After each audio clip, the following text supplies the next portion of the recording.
நடக்கும் தேவன் நம்மோடு இருப்பதா சந்தோஷமாயிரு.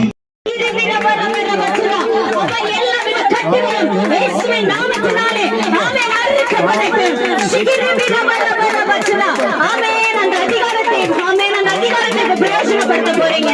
ஆமென். அப்பா பிதாவே என்று அழைக்கிற புத்திர சுவிகாரத்தை உங்களுக்கு கொடுத்திருக்கிறார்.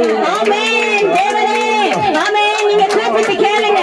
அப்பா ஆமென். உரிமையோட கேளுங்க. அப்பா நான் உங்க பிள்ளை உங்க சமூகத்துல வந்திருக்கிற ராஜா. அப்பா எனக்கு நீங்க தேவைகளை சந்திச்சு தாங்க தகப்பனே. ஆமென். ஆவியானவருக்கு இடம் கொடுப்போம். ஆவியானவருக்கு இடம் கொடுப்போம்.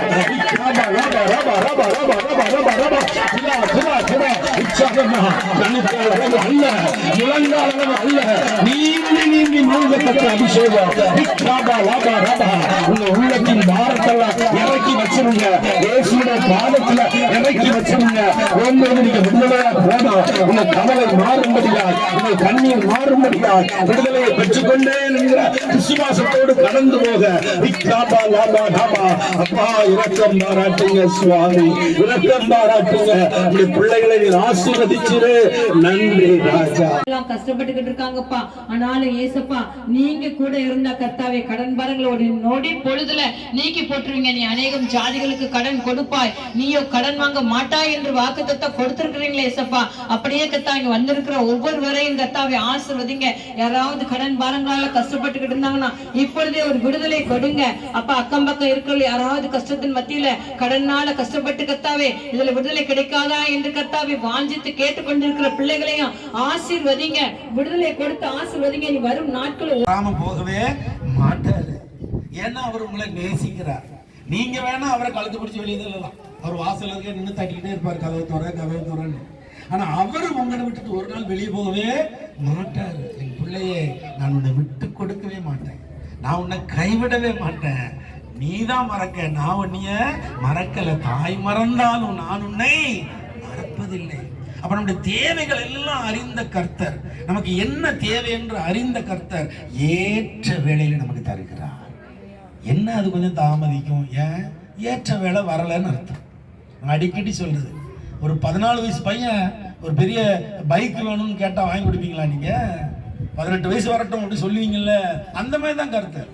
உங்களுக்கு ஒரு அவசரமா எனக்கு இப்பவே வேணும்னு தோணும். ஆனா கர்த்தர் சொல்றாரு, இல்ல பிள்ளையே இப்ப தந்தா அது உருப்படாது, அதனால கொஞ்சம் வெயிட் பண்ணு, அது உச்சிதமா உன்னை தேடி வரும்.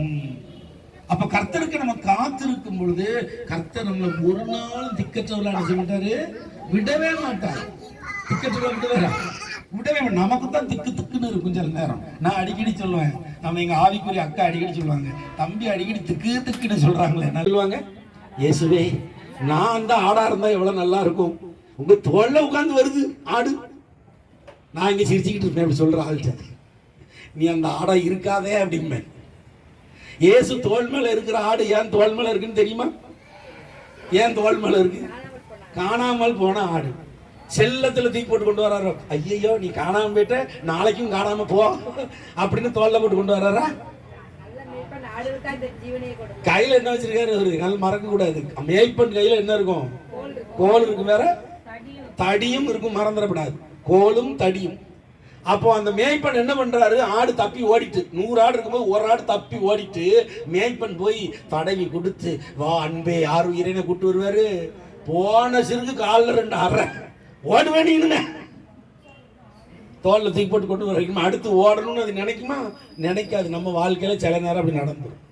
எல்லாமே நல்லா போயிட்டே இருக்கும், நம்ம கர்த்தரை விட்டு கொஞ்சம் வழி விலகுவோம் பாருங்க, பிசாசை அனுமதிச்சு கொடுத்துருவாரு, சப்பு சப்புன்னு 4 சாத்து சாத்துவான்.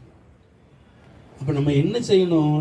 என்ன நடந்தாலும் நன்றி ஐயா, அவர் பாதத்துல உட்கார்ந்து. என்ன நடந்தாலும், இனி மனுஷன் கைவிட்டானே, இவன் என்னை கைவிட்டானே, அது வேண்டவே வேண்டாம். மனுஷன் அப்படின்னாலே கைவிடுவான். ஏன்னா வேதம் என்ன சொல்லுகிறது? மனிதனை நம்பினால் கண்ணியை வரவழைக்கும், கர்த்தரை நம்பினால் என் ஜனங்கள் ஒருபோதும் வெட்கப்பட்டு போவதில்லை. இல்லைங்களா? இப்ப கடைசி வரை ஜெயந்தியை கூட்டி போனா, எனக்கு மரணம்னு இன்னொரு பாதியில விட்டுட்டு போயிருப்பா அவளை, இல்ல அவளுக்கு மரணம்னு இன்னொரு பாதியில என்ன விட்டுட்டு போயிருவா. இப்போ என் வேலையை செய்ய எனக்கு தெரியாது.